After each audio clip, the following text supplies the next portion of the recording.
Now, I was reviewing the Tom Parker interview, and he tells on you a little bit. Oh no.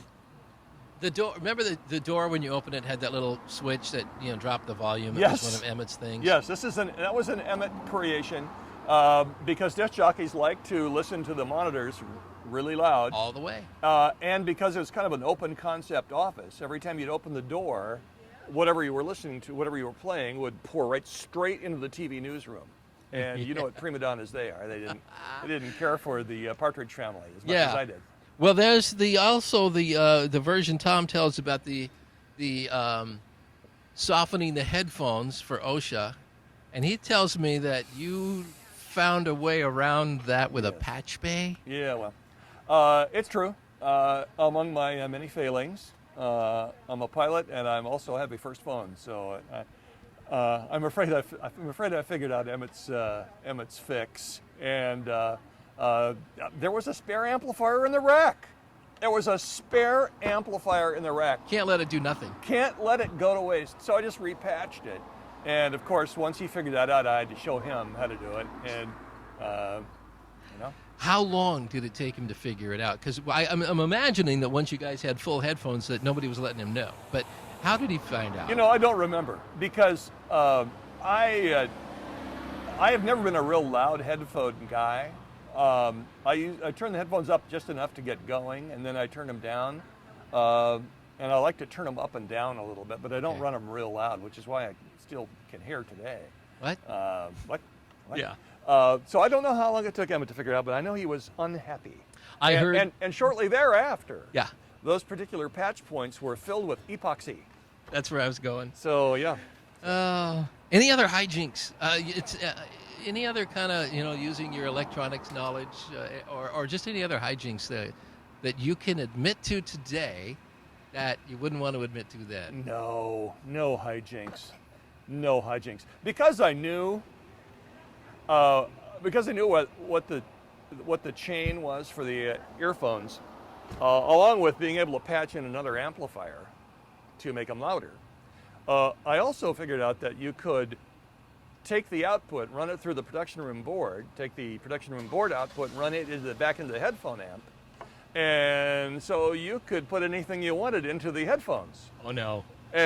While someone else is on the air. While someone else is on the air.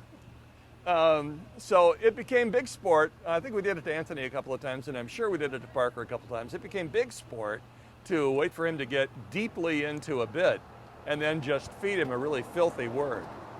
Oh, and see the look on his face, trying to figure out, where did that come from? I didn't say it. And we're bad. We're very bad. Yeah. One of my first jobs, the first part-time job for me was KPAM, and then summer of '73, I worked with at KLIQ. It was doing that FM thing before KGON. Yeah. And so I was reading the news, and Joe Allen was the engineer. Yeah. Great guy. Yeah. Well, he would come and he would and also we had the one-sided phones, so he had one ear completely open. And he would take a piece of paper and just slowly rip it while I'm trying to read. And just very, very...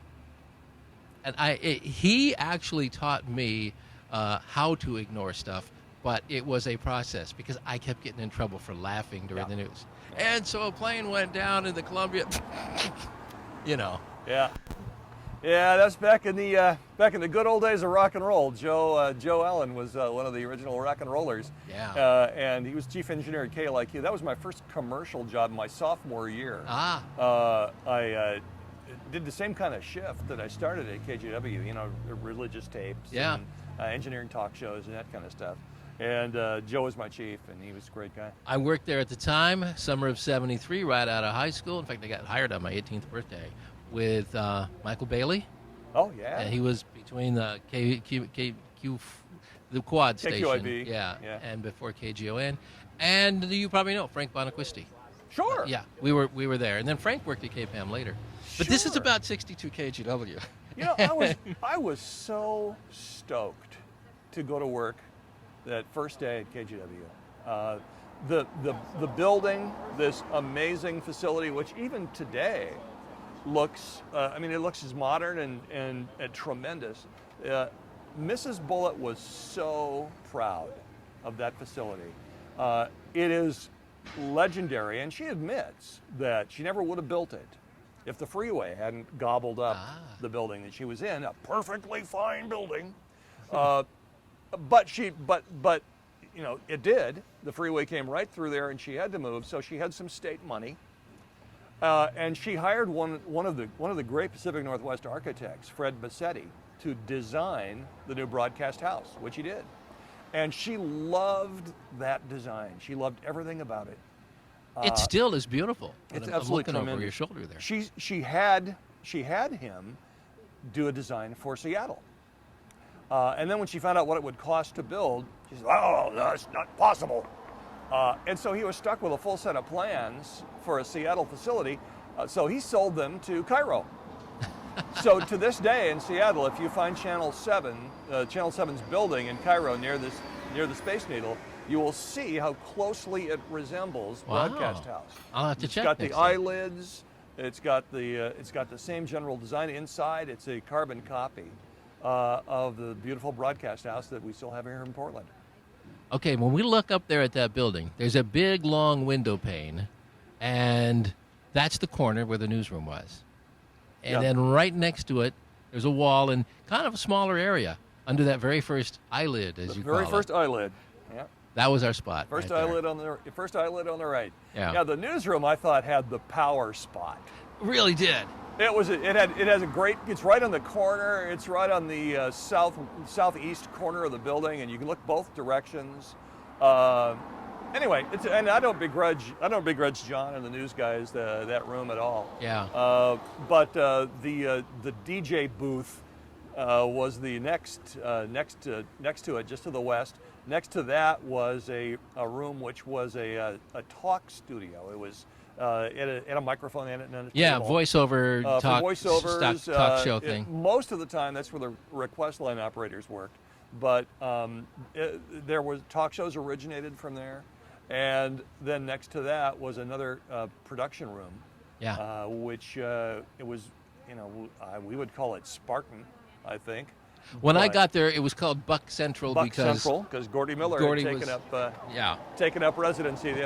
Gordy Miller was one of the people that Jim Keim and Hal Winston brought out from the Midwest. Cincinnati, I believe. Yeah. Gordy taught me a lot. Two people that taught me: Tom Michaels in production and voiceover when I was at KPAM, and all the multi-track and how to go from there with Gordy.